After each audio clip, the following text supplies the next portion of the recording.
Wessex Blades. Next stage to the golok build, amongst others, is making some scales up out of my cartridge, which come in sheets, blank sheets. A lot of my knives are not Woodlore clones, so my sizes are not standard blank scales that I can actually buy. I can actually prepare them.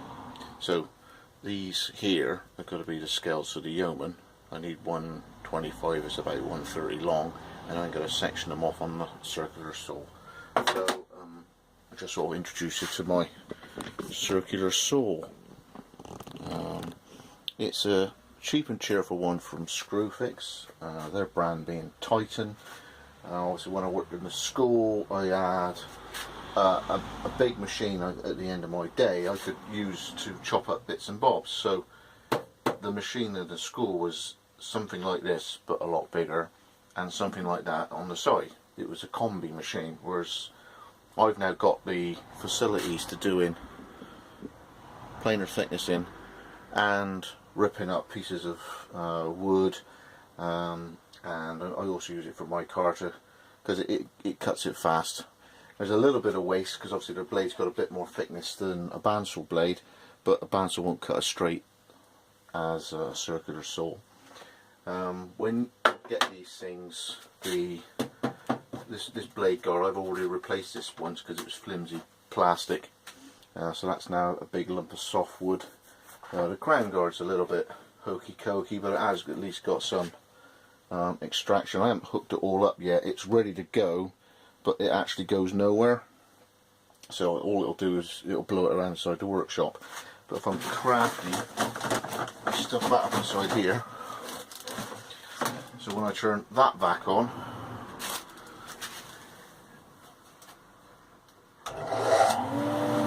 that's now sucking and blowing out from here. If I put the back on, it sort of works. Space is a bit rubbish, but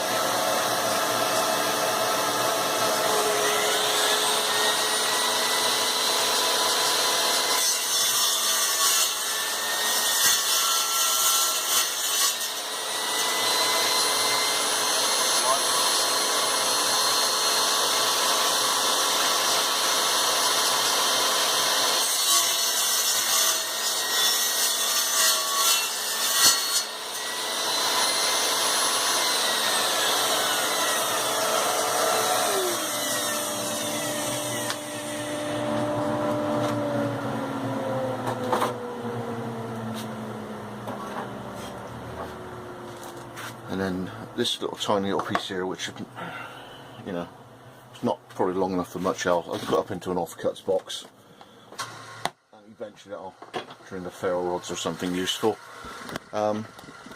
Circular saws,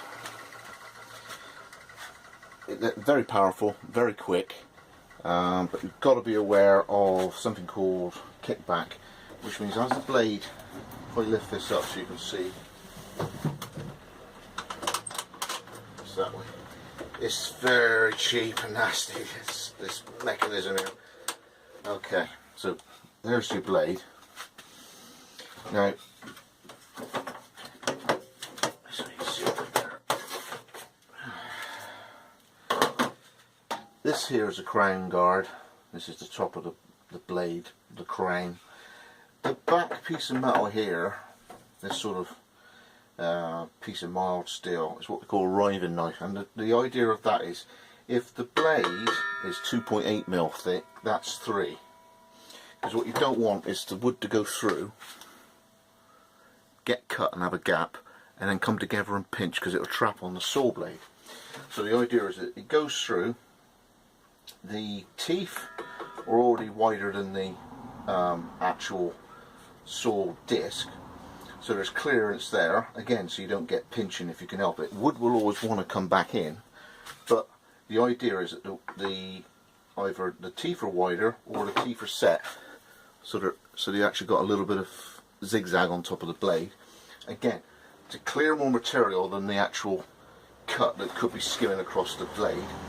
And as it gets to here, as you're pushing the work, Either the workpiece is too small and it comes away and just moves off to the side, or if it's really long, the riving knife will carry on keeping those two pre-cut halves apart until it actually gets cut and they separate.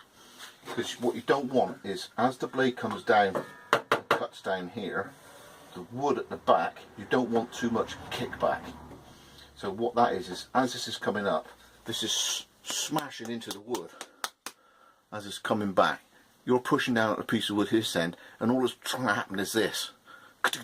As 1500 watts of motor is driving a saw blade and smashing it into your wood on the other end.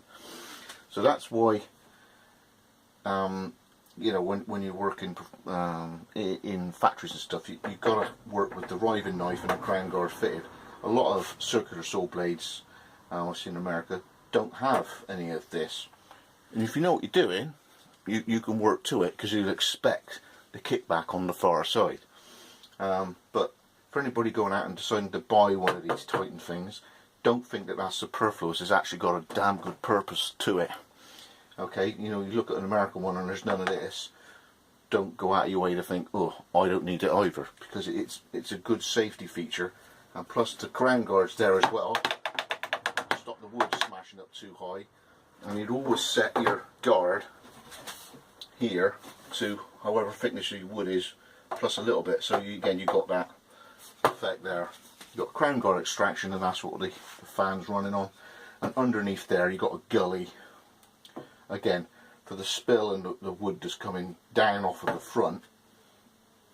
You've got ports here that are sucking it out from underneath, so you don't fill up your motor full of dust and crap. But that's sort of an intro to that. This attachment here is called a fence, and this sits on one of these measured ruler sections with a little window, so you can measure what you're trying to cut. So I set it at 40mm, so now I've got two pretty even 40mm blanks for that yeoman. I'm going to do the same in a minute for the goloks, which would be about 50, just to give me plenty of room, because it's a deep blade and there's a big hawk's bill at the far end in terms of the pommel. But for what I pay, which is like £90, I'm not going to sit there on a cheap bandsaw and do it. If this beast will just and it's done. And to have all the ports ready to go, and all you've got to do is hook up some sort of shop vac, 40 quid one, and it'll work great.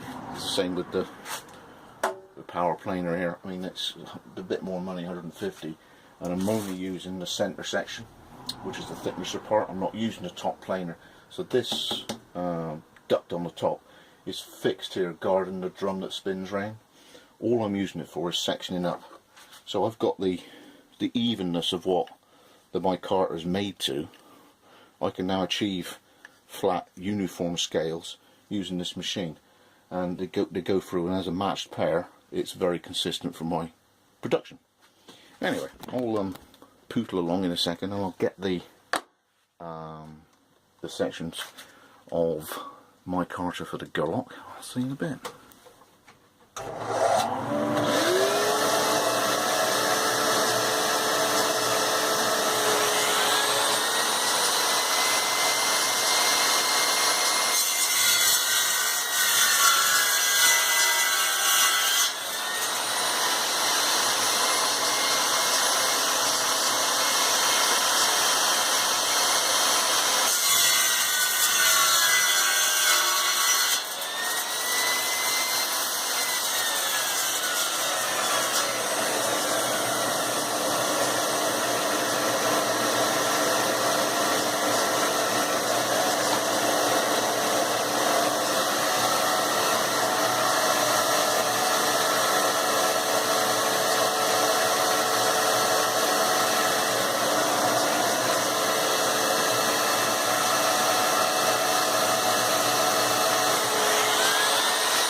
There's a couple of Wessex Blades, Sunday morning. So I just took these out of the paper wallet things that I use for putting A4 sheets in, and now they're at a point where I can clean up the edges, and then they're ready to be prepared for bonding to the blades. So they're all still paired up, so I shall get masked up in a minute. Make up the tea. See you in a minute.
There's a few ways that you can check that the bond is very good.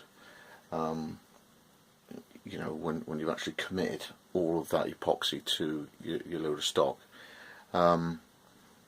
One trick is to leave the actual mixing pot with the stirring stick, and you come to the next day, and if it's as solid as anything, it's pretty damn good. If you can already get it out of the cup, it's pretty good. You could do a sample piece where you bond it on like a little off-cut sort of ferro rod size, and then you put the liner on, and obviously you give that a break-in test, see how that's going. The other thing is, if I end up with a bit of overspill on the top, so there's some epoxy that's obviously bled out from where the liner was across the side and then onto the top as it was all wrapped up. If I physically got to I'm cutting the glue away, I'm not cutting it off. You know, that is another check to know. I mean, even now I've still got that lump there, okay, which is on the top of the, yeah, managed just finally to get that lump off, and there's still a bit on there as well. So that's another check. Any spill that you get that arrives on the top, bear in mind that that's got no key, it hasn't been scratched down, and it's had no pressure of anything, but it's just literally lead on the top, and that's how good it's stuck to the unkeyed glossy top of that micarta. This must be pretty damn murder brilliant when they've got fibre liner scored, the micarta scratched and keyed down, cleaned down, you know, and then put flat against another flat surface and then pressure on it. If I can't get it off the top and it's just lead there, the bond must be pretty damn good. So just a little check. Okay, on this ferro rod blank, you have a look, I've got a hole there which is 8mm, which is for the ferro rod. What I do is I drill that first, and then from the centre of that hole I then give myself a line. Where's my line? There it is, shining. Okay, and then for the lanyard tube, and then an accent pin that goes through. I use 8. That is a 5mm brass pin that goes through. But the most important thing of all is you drill down in this hole, 2mm hole, and what that is, it's to do two things. One is to connect the glue line from the pin to there, because what happens is if you only drilled that as an 8mm, ground off your 8mm ferro rod, epoxy in there and epoxy in there, and you went like that, can end up with a bicycle pump effect, where you try and push the ferro rod in. It doesn't matter how much time you try and twist it, you still get air trapped at the bottom of that 8mm hole. And you drive it in, and the down thing plunges itself back up because you've got a bubble of air in there. Well, if you've drilled from there to connect to this section, you drive it through and the glue just goes straight in, and there's no positive pressure driving the ferro rod back out. And then obviously the glue is going down a 2mm hole, which actually bonds the two halves together a little bit more than if it was the fibre liner as well. You've got even more surface area on that 2mm hole as it's going through, so you're actually bonding them together a bit more. And then you got the pin holding the two together, and then you got a lanyard hole, brass tube holding it all together, just so it doesn't come apart. But it's the hole down inside there stops that bicycle pump effect of driving it off, leave it at the side, and the thing lifts back out again. Just a little tip. Hi, back again. Just a little quick show to camera before the non-friendly, advertiser-friendly thumbnail police drop in. This is a bona fide thing. You see, as I'm glinting the light down the mirror edge, you see that? As it's going? Yeah. Yeah. Yeah. That's to show something. It's called a lean ground bevel. Even-ish. And a nice mirror edge as the light is glinting off of it like that. That's why I'm showing it to camera. It's not to show you how violent I am. I'm a nice guy.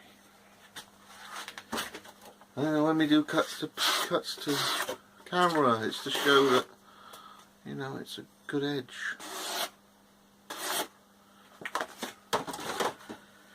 We try and be respected as craftsmen, I know. So anyway, moving on.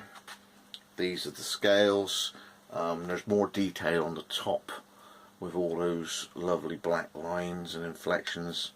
There's a little planer at the bottom, so I'm going to try and use so that the cutouts are down here. I'll see 1, 2. So this quite plain section of sported London plane. I mean, awesome. How cool is that? So I've orientated the arrow there in pencil to the front. I've written on there top, so I put it on the pillar drill in the right way. So I'm going to drill through with my 8mm because I used brass tube pins, and we're going to make a start doing the scales for this. This is the one I'm going to do on camera. The other large blades, exactly the same theory in terms of procedure. What we're doing is we're getting that to fit onto here. I will then with tape protect that blade from its coating of oil, because I don't want to get it scratched, so it's been in its card thing. The main thing is not to clout the edge on like the pillar drill, my lathe, the blade clamp, and anything all the work gone into that. Whilst it's still flat, if I can help it, I can still get the edge back if I ever dropped it or anything. But it's get that protected, get them lined up, drill it, and then when I've sculpted the front of the scales, I'll offer them on, and I'll get the masking tape where the scales go peeled away, neat and tidy with a little craft knife cut, so that the tape still goes right up until where the scale's going to be. And I'm going to key this all back here on the handle.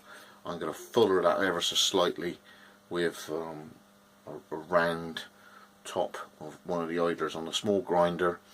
That eventually is going to be Mike Palmer material there. That's going to be his set of wheels I'm getting next. Saved up. So that eventually will be a cassette system of rubbery contact wheels. But at the moment I can quite happily do it on low-key in the corner. That gets fullered, and then this gets dremeled, roughed up. I then, after all that's done, I then countersink the tops of these like that, just to get the burrs off. because what I don't want it to do is have a burr on one of the holes that I've missed anywhere, and then the scale's not sit flat.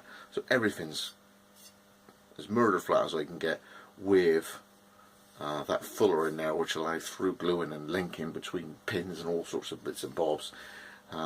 Keyed back, and then when I offer them all up, I'll draw on there the shape of what the pins, what the shape of the handle is, and I'll cut a decent amount of clearance of the line and take the stuff away from the scale, so I haven't got acres of glue in the wrong place just wasted. And then where I know that the handle profile is going to be on there, I drill through the liner into the wood with a 2mm drill to get loads of little mini plugs of where the glue goes in when it's in contact. So that's the sort of steps. I'm just going to film it as it without any more narration, and then put some rocking music on it now. Pass the time, so I'll see you in a bit.